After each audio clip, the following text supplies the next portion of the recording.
ngomong fa'alayya tarbiyatuhum, tanggung jawabku jasidin mendidik mereka.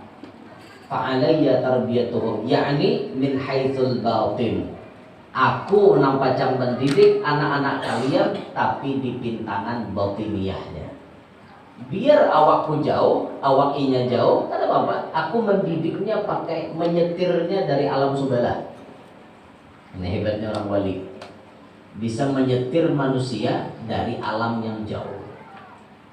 Kadang mutlak berhadapan dengan kakak ini bisa menyetirnya dari alam jauh, dari rumahnya menyetir anak muridnya bisa.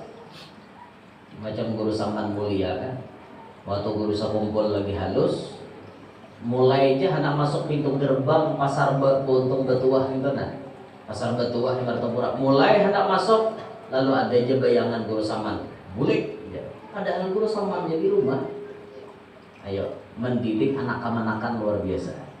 Oh luar biasa itu orang wali kayak gitu ya. Kita nih ngalih ya, ngalihnya ada wali ini berhadapan dia mencari anak murid yang ada paham juga. Bahkan orang wali itu lah mendidiknya nama macam Habib Abdullah bin Alawi bin Muhammad Al-Haddad Sahibur Ratib. Itu diantara tarbiyahnya beliau, siapa nang makan di rumahnya beliau, pembuntatnya manusia makan di rumah sidin, keluar pada rumah sidin jadi orang soleh. Itu mendidiknya pakai makanan. Bila tak makan makanan di rumah sidin, keluar pada rumah sidin jadi orang soleh. Ada orang kayak gitu ini. Ada lagi mencari naga itu, sulit mencari naga itu. Jika ada biarlah nambunta-bunta kepada partai balapah nambai, bakar kepada sedikit parut kanyang makan keluar jadi wali. Asalnya lali datang keluar jadi wali. Untuk benar. Jika ada lagi bang. Nah, kayak itu orang bahari luar biasa benar. Nah lalu Habib Ali ini diperhatikan bujur-bujur oleh Habib Abdullah bin Mas'ud Al-Tahir. Abah Sidin ini maka pesawat mendidik anak, tapi Habib Abdullah bin Mas'ud Al-Tahir nang mendidikakan Habib Ali Sahibul Maulid ini. Nah kemudian Habib Ali terus mengembara mencari ilmu kepada guru-guru yang tidak diragukan lagi kealimannya. Dan bahkan disebut di antara daftar perguruannya Habib Ali, di antaranya yaitu Al-Habib Abu Bakar Al-Attas. Al-Habib Abu Bakar Al-Attas. Habib Abu Bakar Al-Attas ini padahal beliau mendidik Habib Ali bisa dihitung jari didikannya. Tapi kata Habib Ali, beliau inilah yang menjadi Syekhul Murabbinya, yang membukakan futuh sehingga Habib Ali kenal dengan Rasulullah, sampai kenal dengan Allah Subhanahu wa taala. Futuhnya melewati Al-Habib Abu Bakar Al-Attas. Sampai beliau mengatakan kepada anaknya, kalau ada khilaf Khobabah Khadijah, Khadijah, ikam tanamkan cinta ikam lawan Habib Abu Bakar Al-Attas, karena ikam kada suah ketamuan lawan Sidin. Tanamkan aja cinta lawan Habib Abu Bakar Al-Attas. Dan aku mengatakan siapapun yang mencintai Habib Abu Bakar Al-Attas, jamin dunianya dan akhiratnya dipenuhi atau ditanggung jawab oleh Habib Abu Bakar Al-Attas. Asal dalam hati kita ada cinta kepada Habib Abu Bakar Al-Attas, perguruannya Habib Ali ini, dunia kita, akhirat kita insya Allah beliau mau urusin. Cinta biar musik. Kalau kita cinta dengan Habib Ali, insya Allah kita ada bisi ittisal, ada hubungan yang kuat dengan Habib Abu Bakar Al-Attas. Kita mencintai anak muridnya kan kada mungkin membenci gurunya. Anak muridnya dicintai, gurunya dibenci. Nah, salah. Anak muridnya dicintai, gurunya pun kita cintai juga. Salah satu perguruannya Habib Ali Al-Habib Abu Bakar Al-Attas. Kita cintai itu beliau. Di dunia ini kata Habib Ali ada 3 Abu Bakar yang namanya sama, derajatnya sama, pangkat kewaliannya di hadapan Allah sama. Satu adalah Habib Abu Bakar Al-Adni bin Abdullah Al-Idrus yang sahibul laban, yang kata Aden hujan susu berkatnya beliau.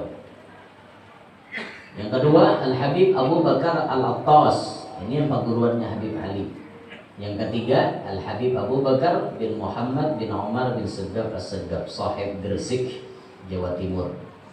Ini tiga Abu Bakar yang luar biasa. Selain daripada Abu Bakar sahabat Nabi. Abu Bakar sahabat Nabi itu orang boleh kalahkan lagi gitu. Kalau nomor satu itu gitu. Abu Bakar yang lain, yang tiga ini yang sama tadi pangkatnya di hadapan Allah. Nah sisanya Abu Bakar yang lain tak bawa lagi lah. Nah apalagi Abu Bakar ada kita. Tak lain lah anuannya anu pangkatnya dah di hadapan Allah tak lain.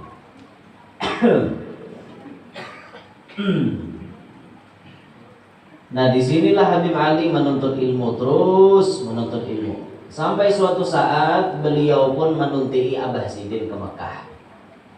Summa tawajjaha radhiyallahu anhu ilal haramain. Beliau pun menghadap ke Mekah, Madinah, ke Mekah dan Madinah, menunti abahnya.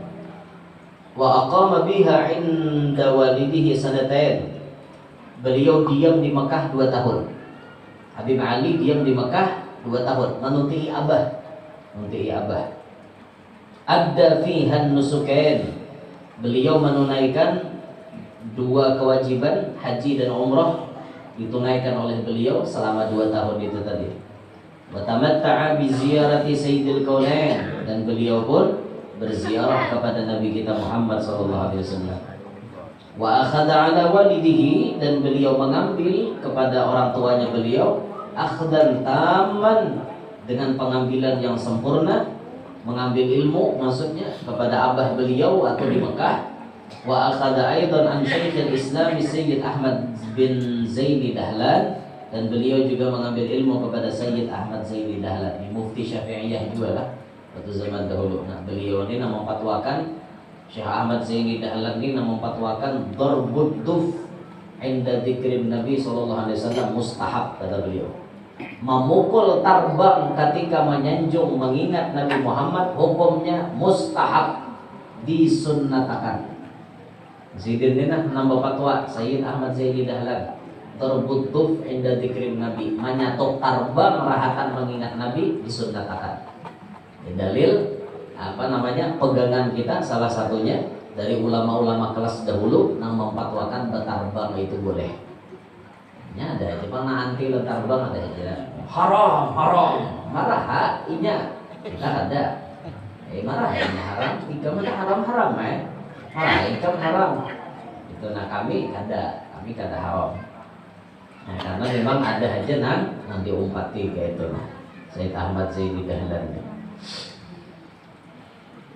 Nah disitulah Abah Sidin abahnya Habib Ali inilah dakwahnya tuh luar biasa. Wani meninggalkan anak, wani meninggalkan keluarga demi dakwah. Inilah beban dakwah ini berat ya, berat dipikul oleh para ulama, diantaranya yang 4 berdakwah ini kan diantaranya ulama kita. Berat berdakwah itu. Jangan pikir berdakwah itu nyaman, berdakwah itu susah pian. Apalagi berdakwah itu di kampung. Jangan pikir nyaman menghadapi orang kampung. Menghadapi orang kampung itu susah, karena otaknya orang kampung ini lain-lain.